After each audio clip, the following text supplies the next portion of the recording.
Кішкентай жұлдыздар үлкен байқауда. Ең дарынды, ең өнерлі өрендер бала шабыты байқауында.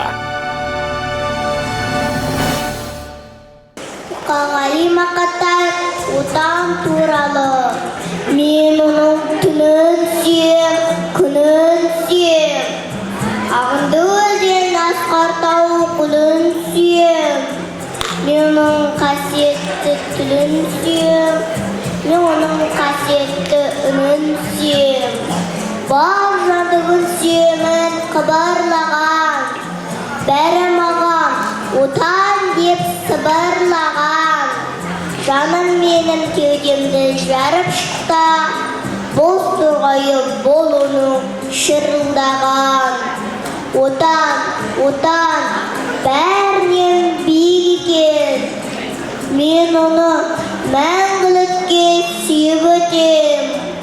Отанды сүймеуінде күйік екен. Отанды сүймеуінде